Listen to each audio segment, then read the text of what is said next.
வணக்கம். இது வந்து மக்காச்சோள மாவு.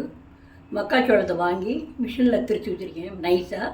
அதில் 1 கப் எடுத்துட்டுருக்கேன். இதில் வந்து நம்ம இடியாப்பம் பண்ணலாம். அது எதுக்கு 1 கப்பு மாவு, அதுக்கு தேவையான அளவு உப்பு.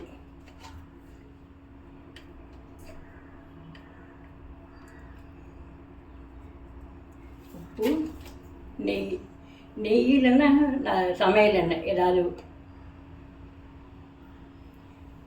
போட்டு இதை முதல்ல நல்லா கலந்துட்டு நம்ம நல்லா கொதிக்கிற வெந்நீரை விட்டு பிசையணும்.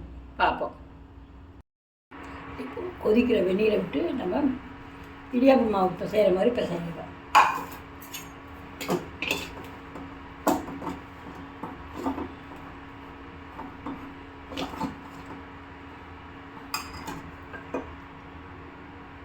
இது 1 கப் மாவுக்கு 1 கப் தண்ணி போதும். நான் கூட இருக்கட்டும்னு கூட வச்சுருக்கேன். நான் நீ எப்பயும் போல இடியாப்ப மாவு பிசைகிற மாதிரி பிசைஞ்சா போதும்.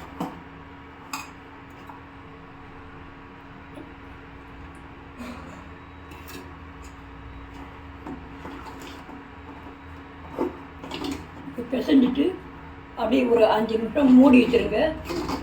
மூடி வச்சுட்டு அப்புறம் வந்து நம்ம நல்லா பிசைஞ்சிட்டு நம்ம பண்ணலாம்.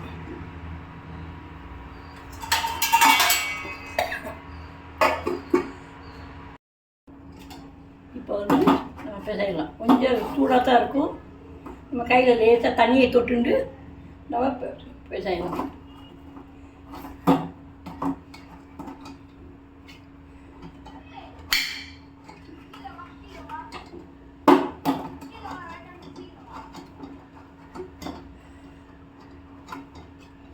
இப்போ பிசைஞ்சாச்சு. நம்ம இடியப்ப இதில் போட்டு நம்ம புழியலாம். இப்போ நம்ம புழியலாம்.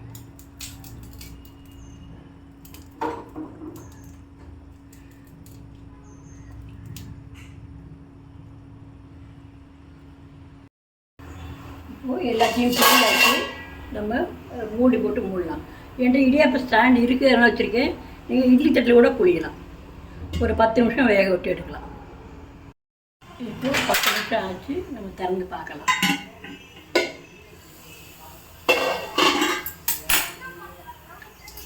இப்போ ஈரக்காய் தொட்டுண்டு வச்சோன்னா நம்ம வந்து ஒட்டாமல் இருக்கணும்.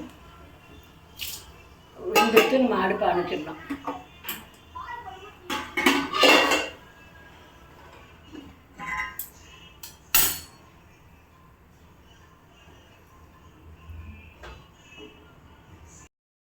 இப்போது சத்தான மக்காச்சோளம் இடியாப்பம் ரெடி.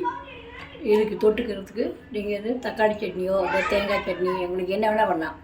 நான் வந்து இப்போது புளிக்குழம்பு தான் வச்சு நான் சாப்பிட போகிறேன். நான் அதுவும் நல்லா தான் இருக்கும். உங்களுக்கு எது விருப்பமோ தொட்டுன்னு சாப்பிட்லாம்.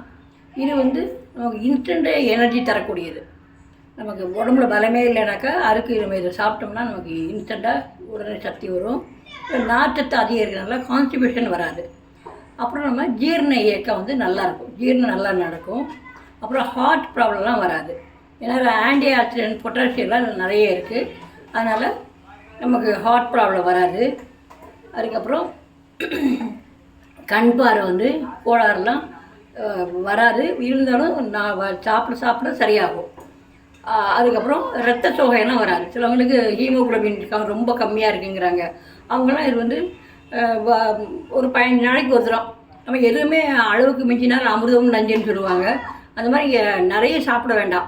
எப்போயாவது ஒரு எடுத்துட்டா ஒன்றுது. ஏன்னா சில பேருக்கு இதை சாப்பிட்டா அவங்களுக்கு ஜீரண கோளாறு வந்தாலும் வரலாம்.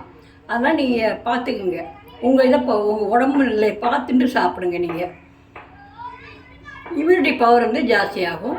அப்புறம் சரும பராமரிப்பு, சருமம் நல்லாயிருக்கும். முடி கொட்டுறதெல்லாம் நீங்கும்.